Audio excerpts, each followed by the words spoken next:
This is Maiyegun once again, and thank you very much for joining me. Today, I'm going to be picking on a few topics which borders on one, the economy, because we received the news today that your dollar is now 520 naira to a dollar.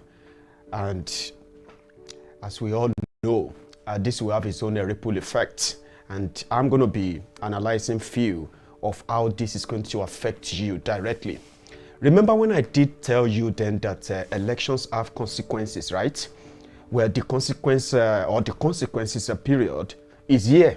The next level that the APC Egbekegbe promised you. That next level. Remember I told you that it wasn't next level. It was actually next evil or next devil. Now we are there. A year into the year of our Lord, that is our Lord Bokohari, the year of our Lord 2020, a year into that second term of that next devil or next evil has already started bringing back or yielding fruit. So I'm going to talk about that today. Another thing is that there was a time that we heard about Boko Haram invading the gate to Borno, where they killed so many travelers and many vehicles were burnt down while the Nigerian army and Nigerian soldiers were nowhere to be found. Same thing happened. For years, we have been telling you about Kaduna-Abuja Expressway. This started far back in 2017, where something happened there yesterday. 15 people got killed. No soldiers, no military, no police, no nothing. For hours, they stopped travelers on the Kaduna-Abuja Expressway and they kidnapped undisclosed numbers of people. Again, back to the economy, which happened. That's why I said that we're going to deal with the economy part as well as the security part. These are the two things that Bokohari, one way or the other, told you he was going to, in fact, improve upon. Whenever he become your president. It's been 5 years. I'll give you an idea of the latest that you are into. It's going to get worse, like I do say. It is going to get worse. And before it gets worse, it will first end in tears. Hot tears that many of you are currently somehow inviting us to the pity party. I have told my friends that I won't be part of any pity party when the consequences of your choice and choices from 2015 and 2019 comes back haunting you. So today we were told that your petroleum is now going to be around 175 naira per liter. Wow, that is more or less like ×2 of what you rejected in 2012. Today, you can't even complain. Yes, an average Nigerian can't even complain if they dare complain about whatever they are suffering from right now. You will choose where you want to serve your jail, Kirikiri or Kuje. Whichever one you want to choose, the government will be willing and able to give you that. If you complain, elections have consequences. That is that. Now, your dollar, as I've been told today, we've had people changing and exchanging that same dollar and now for 520 naira to a dollar. Do you remember when I told you about the devaluation of naira, which your government, Bokohari's government, willingly accepted from the World Bank before they could borrow them just $750 million. $750 million to a country, Nigeria, the 7th largest oil producer in the whole world, 2nd largest oil producer in Africa, the most populous black nation on earth, the biggest black nation on earth. $750 million was the reason why they had to, devalue your naira again, and they are borrowing more. The conditions they are giving to them is that Nigerian naira is valueless and therefore cannot really be compared or stand any any other currency when it comes to value. Now we can't. Nigerian naira is as trashy as it should be, as they have made it, and it's going to get worse. I like using that phrase. It is going to get worse. Whatever you are complaining about today, whatever Bokohari has brought upon you, the 5 years of their bloody, jihadist government or regime, it is going to get worse. How does this affect you? Someone told me today and said, but Maiyegun, we don't spend dollars. Why should I be worried that naira to dollar is changing?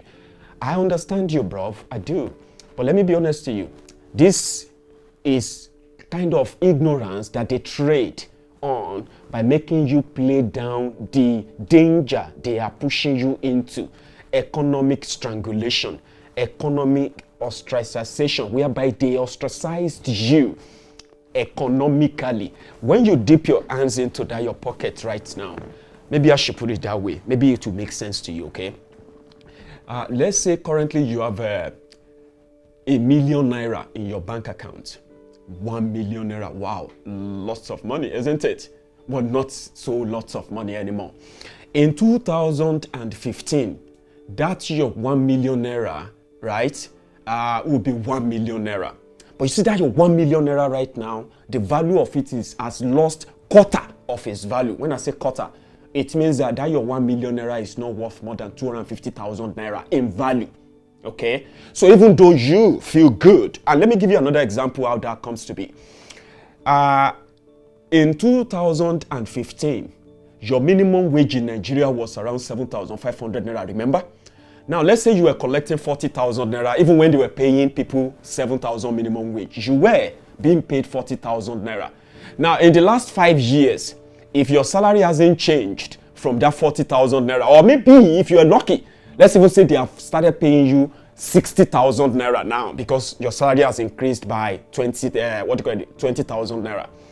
Do you know that your 40,000 naira in 2015 is now worth 160,000 naira in cash, but in value, it is far less than that 40,000 naira. How? A bag of rice in 2015, you could conveniently buy yourself a bag of rice in 2015 because you are earning good 40,000 naira, even though it wasn't much, Abi. Economically, right? You could be able to buy yourself a bag of rice. You could buy yourself so many other things. Your children. In fact, you could pay your rent, by the way, with that. Now, the minimum wage in Nigeria 5 years after is now 30,000 naira. And when they take their tax out of that, what do you get? Probably you get paid 21,000 naira. That means 9,000 goes back to the government. If they ever pay you, if they ever pay anyone. Now, from that 21,000 naira, right before your eyes, in 5 years, even though the value of your currency has depreciated, but the bag of rice is now 30,000 naira. There are those who have told me that the bag of rice is now 42,000 naira. Now, think about this. Your 40,000 naira in 2015 could buy you at least 5 bags of rice. Today, even if they have increased your salary or your minimum wage to 30,000 naira, you can barely buy half bag of a rice now. And you know that. That is to tell you that even though you have more money, it appears so, right? But what can you buy with that money now? I have been told that onions in Nigeria is now gold, right? Like if you see anybody who is walking about with a bag of onion in Nigeria, you can actually kidnap them because that's worth, a lot when they have managed to ruin and destroy that same economy, then turn around to turn the country to a beggarly country where they have to beg for virtually everything. Now, they have crashed the value of your money. You will not be able to, number one, you will not be able to get any better standard of living. Let me even put it that way, standard of living that you working, those of you who are even lucky to be working, you will never get that opportunity of living a standard life with a destroyed and ruined currency, economy. That is your life, and they've already traded that away. It's going to get worse from next year.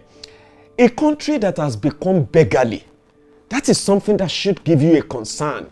Now, they are making it obvious. For example, in their 2021 budget, as we speak right now, they budgeted so far 13.3 trillion naira for their 2021 budget. Okay, great. But when you look deeper into that budget, it was meant to be a budget to take care of whatever deficiencies or whatever lack anything that is currently making Nigeria the poverty capital of the world right now, you would expect them to put their heart into that budget and looking deeper into the, the level of poverty, the level of, what the COVID-19, for example, has caused in Nigeria, the pandemic and all of that, that exposed their lives of a working country when people who they told us were living better lives in Nigeria started, breaking into warehouses.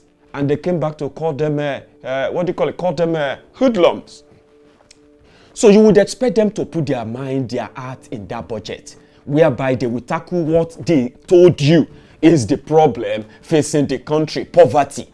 No. They give no damn about your poverty, even though they make money from it, right? You have Shadia, who is playing about with hundreds of billions of naira at her own beck and call, and she gives that to whoever she thinks she wants to give it to. Yes, fighting, maintaining poverty. That's what they are doing. But let me tell you something that you may probably never paid attention to that make people like myself to continue to sound more prophetic, right? Why people think, oh, Maiyegun can be very prophetic. Oh, Maiyegun, you were right. You said that it's so easy to predict all they are doing. And it is so easy as well to predict the end of what they are doing. Some of you get caught unaware where you think, oh, wow, this is sad. I'm so, people like us are not really sad when the effect of what we warned you about start coming to be, okay? Look at the 2021 budget. You will think they are doing something to actually tackle poverty. No, they're not. 2021 budget, 13.3 trillion naira budget. And from that 13.3 trillion naira, listen to this. 3.3 trillion is going to be used to service debt. The gbese that they've been borrowing, they need 3.3 trillion to pay for that in 2021. From the 13 trillion budget, 5.5 trillion is going to be used for their own salaries, allowances, and as usual, taking care of themselves, buying themselves cars, renovating the national, renovating, where renovation money is more and more expensive than the building, the money used in building those buildings.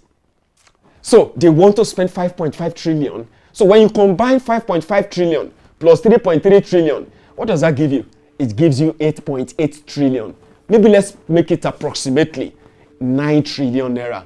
You write a budget for 200 million people, budget of 13.3 trillion.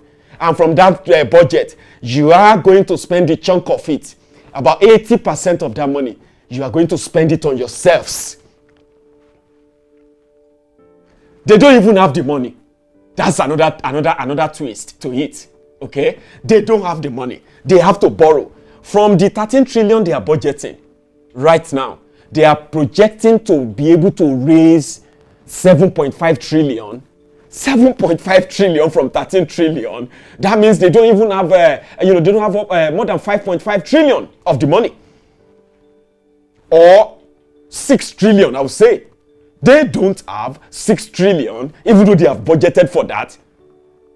They don't have the money. They will have to borrow it. Now, in the process of borrowing it, right, your naira will continue to depreciate, and you wake up one morning and you have to exchange your naira for 1,000 naira to $1. And you will be sitting down there and be like, when did Nigeria turn to Zimbabwe?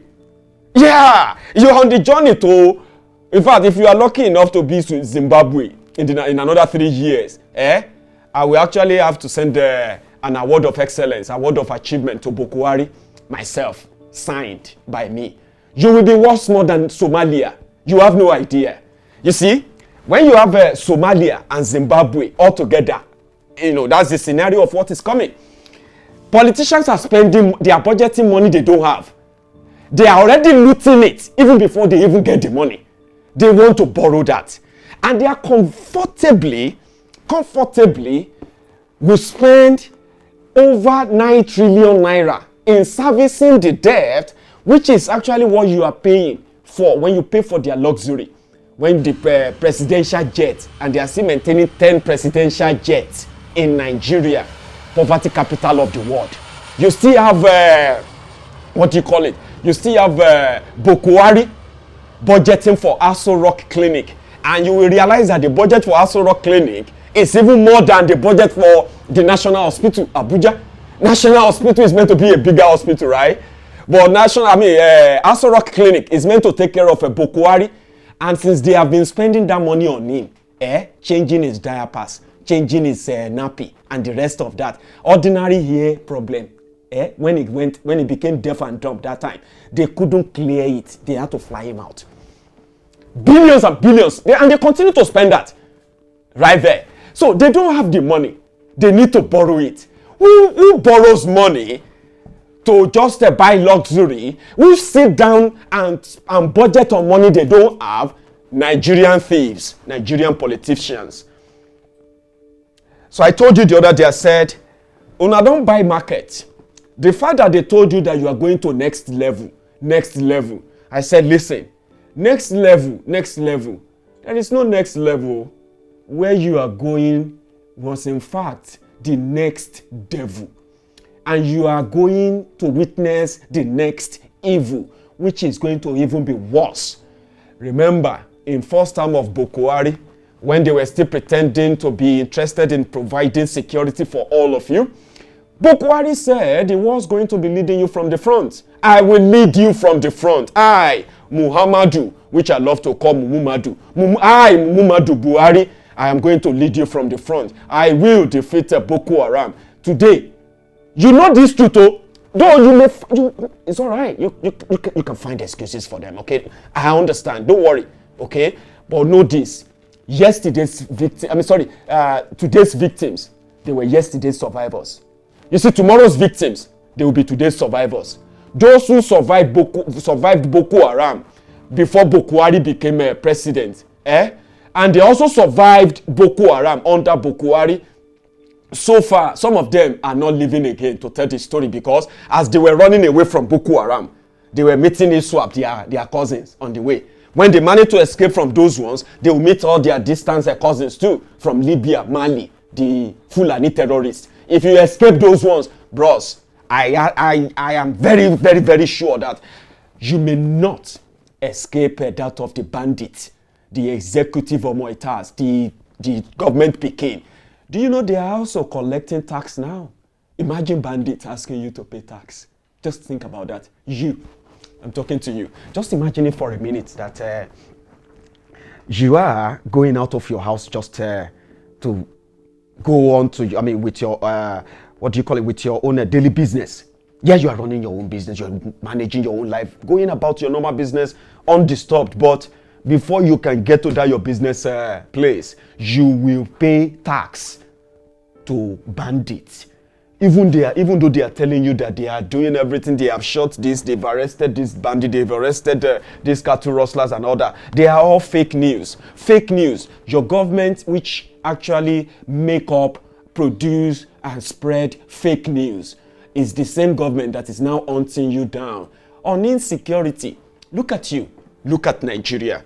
Today, even a Shinko that probably has never been to Nigeria will tell you how much of a failure those criminals you have in charge they've been. Lives have been traded and wasted away because your government is lying to you. And here we go. Remember when Kaduna-Abuja expressway, when the bandit first took over that expressway and people became victims, people were killed, people were kidnapped and all that. Remember then that these criminal jihadist politicians from that part of the country, they came out and denied it, but they were doing something. What were they doing? They were mounting pressure to make sure that Kaduna-Abuja railway line that Jonathan nearly finished then, right, was put to work immediately because they were no longer safe on the highway. They couldn't use the motorway anymore. The motorway was left for you. They are regular victims.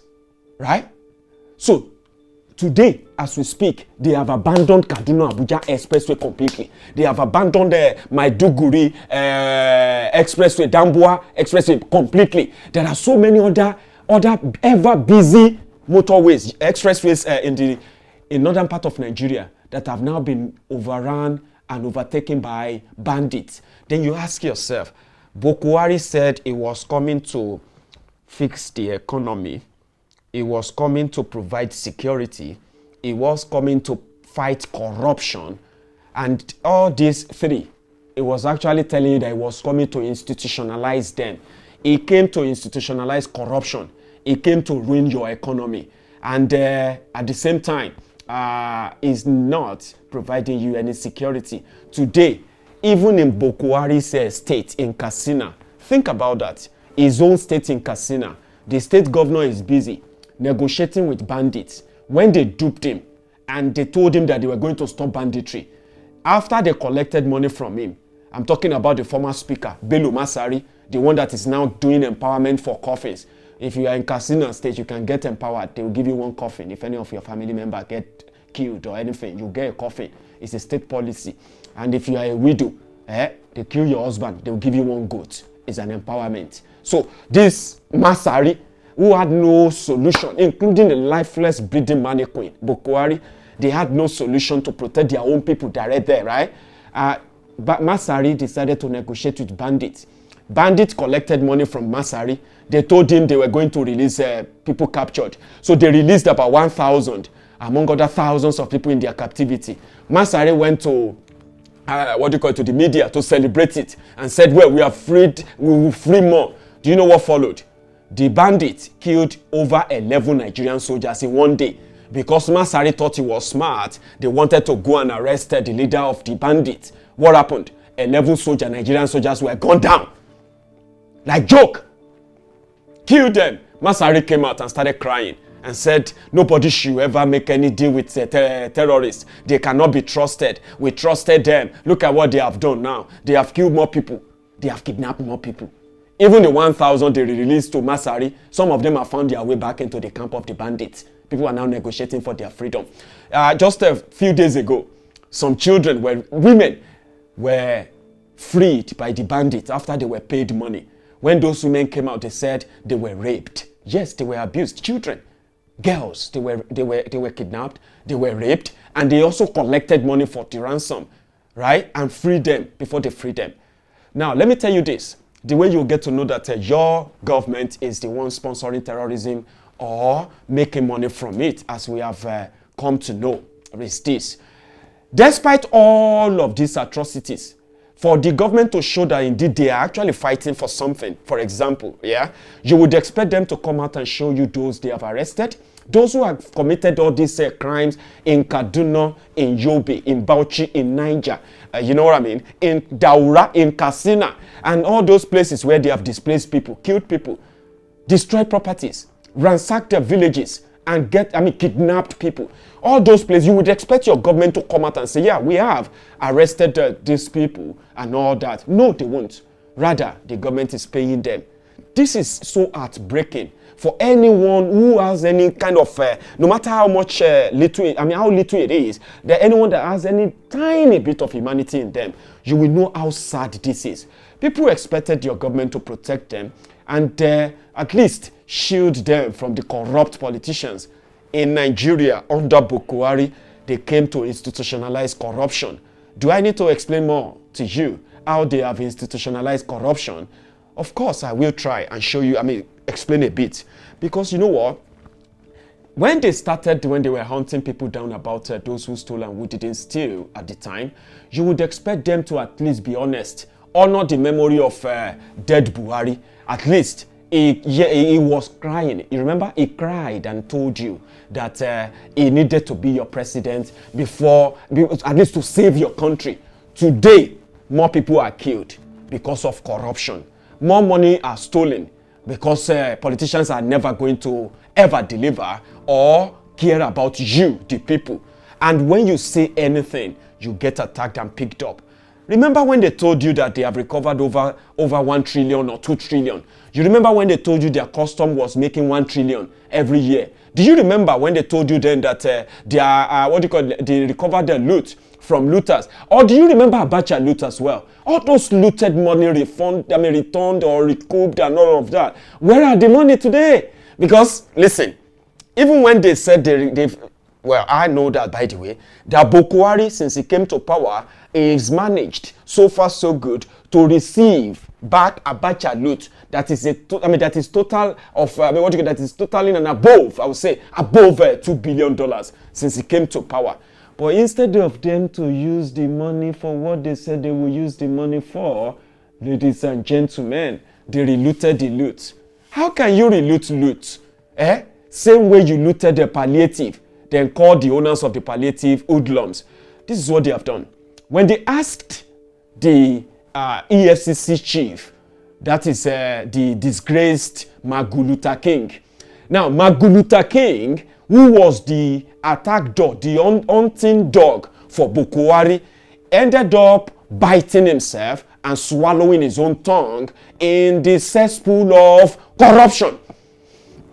Today, his friends are multi-billionaires, covered by Magu himself, but well, as Magu now turned to Canary, singing different songs about how they managed to share loot and shield looters from real prosecution, the whole thing ended up as a drama, drama. There are many, just like the one Ponde, the one that they asked about NDDC money, and all of a sudden, Baba started fainting, and the rest of that. All these jokes, all of these stories have put a joke on what Bokohari told you he was doing. So if you have to weigh him, the Armageddon is here. Even though if they say NSAS protesters are the aggressors and the, the people who should be hunted down and blamed for all your problems in Nigeria. But the Armageddon is here. The Armageddon is here because the economic war that Bokohari unleashed on you from 2015 is taking a next evil and next devil. It's here. You're going to feel it more. More people who lost their jobs under this government are going to feel the brunt more because more are going to lose their jobs again, right? And the most painful part of it is the fact that no matter how angry or how sad you are about this whole thing, you have no right to talk about it. That one is the one coming in 2021. Social media bill will be passed. Petrol is going to be sold for more than 250 naira per litre. And again, more of you are going to lose your job, and more of you are still going to be attacked by the same government. And when you try to say anything there, just make sure you prepare for prison, or you will end up joining those who are saying enough is enough. And if you feel like your own enough is not yet enough, wait for it.